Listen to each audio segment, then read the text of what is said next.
So here we are in my hotel room bathroom now. In the previous movie I showed you how to do an eye splice with 3-strand rope. An alternative way to connect the rope towel is to do a soft eye and whip it. So what I've got is I've got a very thin piece of 3mm 8-plait I think it is, and I've got some Sailmaker's thread or very thin whipping twine. Push it through the loop on your rope towel and fold it back on itself. Again, you probably want a loop that is about 1 inch to 2 inches diameter, and then you need about 1 inch or so of tail. It's a bit difficult to do this so you can actually see what I'm going to do. The first thing I'm going to do with the Sailmaker's needle is actually sew the 2 ropes together. This is more just to hold them in place. Mind your fingers with the needle. This is more to hold them into place than actually to add strength. The strength will come later. So all I'm going to do is just a brief zigzag up and down, probably about 1 inch. If you haven't got a Sailmaker's palm, one quick tip you can do is use some sort of pliers to just push the needle carefully through. So don't prick your finger. So I'm just doing this backwards and forwards.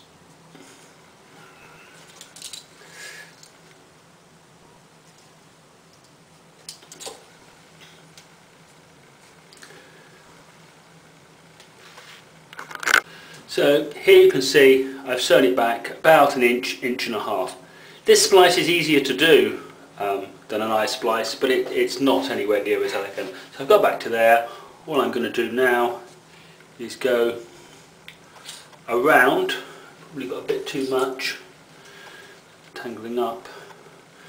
I'm just going to now go neatly round and pull it tight and pull.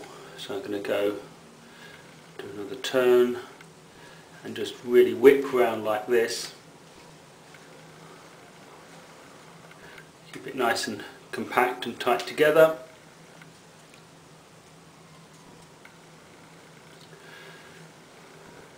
So just like that. I'm going to continue that all the way down to the end.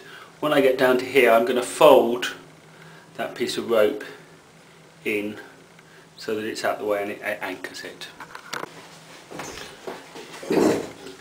So what I've done, I've nearly run out of thread and I haven't quite got to the end, so I've re-threaded the needle, and what I'm going to do is just push it through.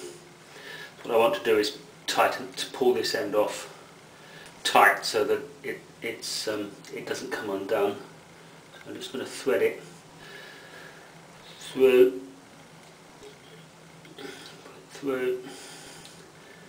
just back on itself a couple of times here.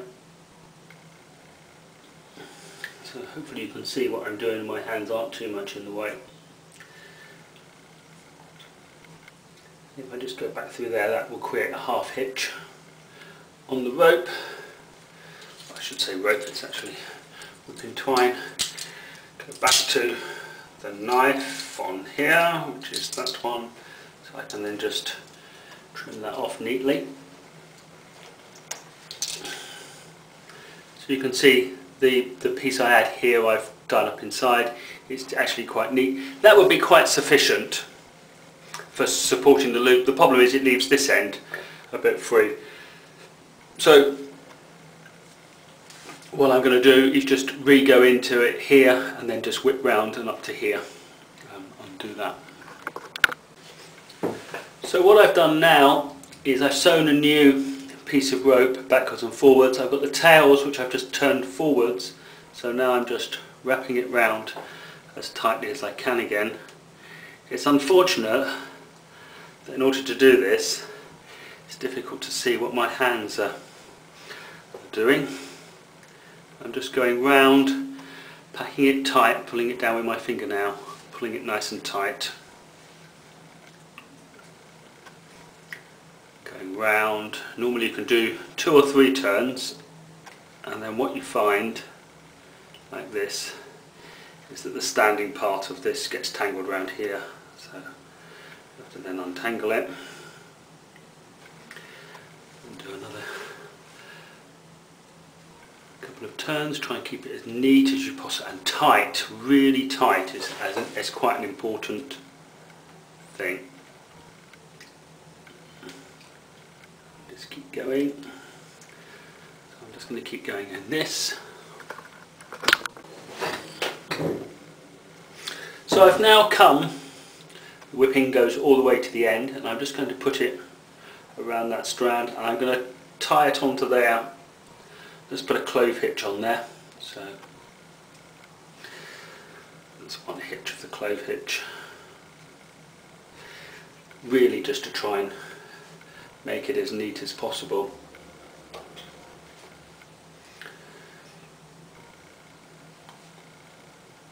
So on the end of that rope I've just put a clove hitch using this. Put it nice and tight, and then to finish off, to get rid of this tail, I'm just going to push it through this single piece of rope. Probably about 3 or 4 times. Just through to there.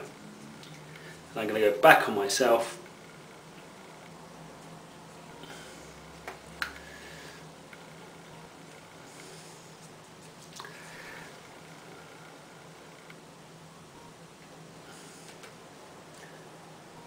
Last one through here. Just going to go through. Sort to the pliers. Just back to it neatly, and then I'll just push it up through the centre out. Just cut my finger then, put it through.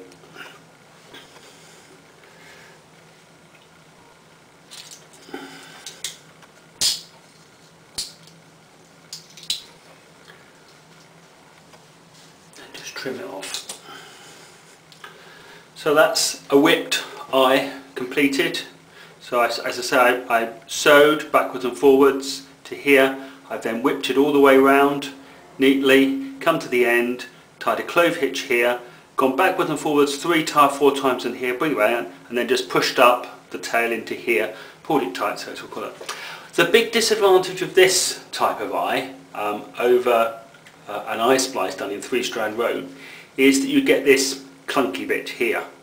So I actually use this method on my Contender main halyard, which is wire, so the rope tail on there is this. And what I do to overcome this is I then just take the whole thing up, and I take this into itself here. And that makes it works reasonably well. It doesn't work quite as well as an eye splice, but I've only got a piece of 3mm rope, very similar to this, doing that job. So that's that finished.